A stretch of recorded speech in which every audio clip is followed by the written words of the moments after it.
আসসালামু আলাইকুম, সাথী লাইজু টিভি চ্যানেলে আপনাদের সবাইকে স্বাগতম। আশা করছি সকলে খুবই ভালো আছেন। আজ আপনাদের জন্য নিয়ে এসেছি পালং শাকের পুরি রেসিপি। ছোট থেকে বড় সকলে খুবই পছন্দ করবে। বাচ্চাদের টিফিনে কিংবা সকালে বিকালের নাস্তায় এই রেসিপিটি করতে পারেন, খেতে কিন্তু দারুণ লাগে। আশা করছি আজকের রেসিপি আপনাদের কাছে অনেক ভালো লাগবে। ভালো লাগলে অবশ্যই ভিডিওটি লাইক দিবেন, চ্যানেলটি সাবস্ক্রাইব করে আমাদের সাথে থাকার অনুরোধ রইল। আর এরই মাঝে যারা আমার চ্যানেলটি সাবস্ক্রাইব করেছেন সবাইকে অসংখ্য ধন্যবাদ। তাহলে চলুন রেসিপিটি শুরু করি। এখানে আমি 2 মুঠো পালং শাক নিয়েছি। পালং শাকটা ভালো করে ধুয়ে পরিষ্কার করে নিয়েছি। আপনারা চাইলে এর থেকে বেশি পালং শাক দিয়ে এই রেসিপিটি তৈরি করতে পারেন। এবার এই শাকটা আমি সিদ্ধ করে নিব। সিদ্ধ করার জন্য চুলায় একটি প্যান দিয়েছি। প্যানে আমি দিয়ে দিচ্ছি 1 কাপ পানি, দিয়ে দিচ্ছি কিছু কাঁচামরিচ। আমি এখানে 6টি কাঁচামরিচ দিয়েছি। ঝালটা আপনারা কম বেশি করে নিতে পারেন। এবার আমি দিয়ে দিচ্ছি পালং শাক। সবগুলো পালং শাক আমি দিয়ে দিচ্ছি। এই পালং শাকটা আমি 4 মিনিট মতো সিদ্ধ করে নিব।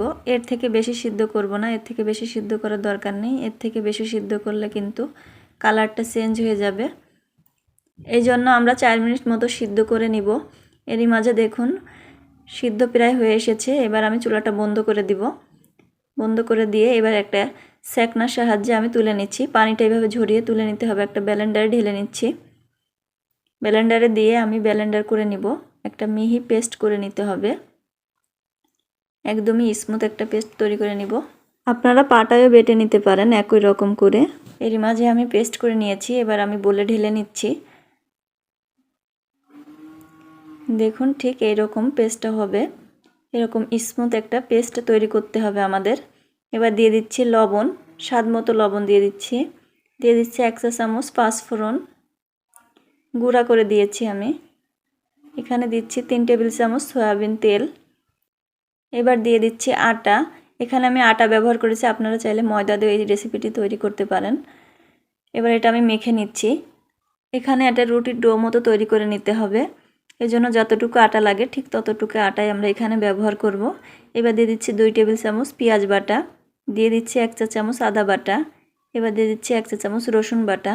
এগুলা দিলে কিন্তু খুব সুন্দর একটা ফ্লেভার আসে, খেতে কিন্তু অনেকটা টেস্ট লাগে। এজন্য এটা অবশ্যই দিতে হবে। এবার একটু হাত দিয়ে ভালোভাবে মেখে মিশিয়ে নিচ্ছি সব কিছু।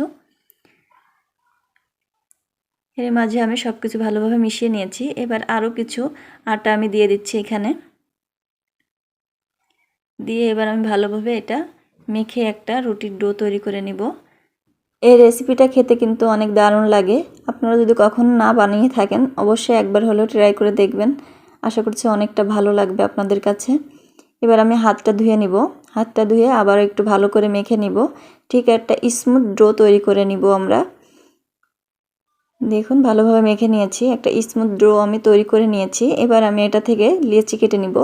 ছোট ছোট লেচি কেটে নিতে হবে।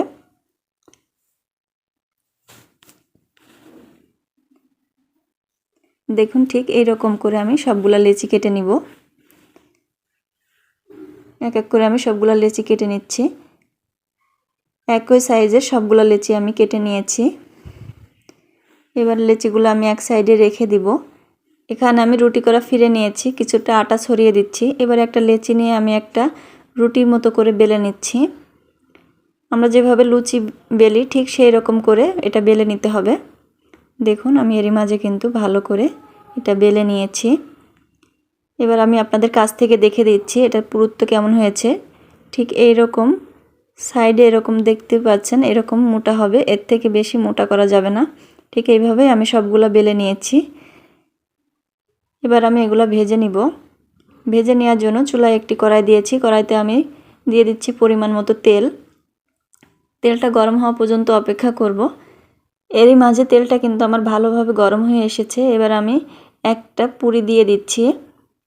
পুরিটা দিয়ে আমি একটা খুন্তির সাহায্যে তেলটা এরকম উপর দিয়ে দিচ্ছি। এভাবে দিলে কিন্তু সুন্দরভাবে ফুলে ওঠে। দুই পাশে আমি ব্রাউন করে ভেজে নিব। দেখুন এরই মাঝে কিন্তু ব্রাউন হয়ে গেছে এবং ফুলে উঠেছে। এবার আমি এটা তুলে নিচ্ছি। একই রকম করে আমি সবগুলো ভেজে নিয়েছি। একটা পুরি আমি আপনাদের কাছ থেকে ছিঁড়ে দেখাচ্ছি। দেখুন কতটা সুন্দর হয়েছে। খুবই হেলদি এবং খুবই টেস্টি এই রেসিপিটি।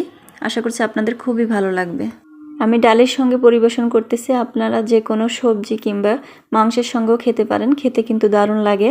বাচ্চারা অনেক সময় সবজি খেতে চায় না, এইভাবে বানিয়ে দিলে খুব সহজেই খেয়ে নেবে। সকলে ভালো থাকবেন, সুস্থ থাকবেন। আজকের মতো বিদায় নিচ্ছি, আল্লাহ হাফিজ।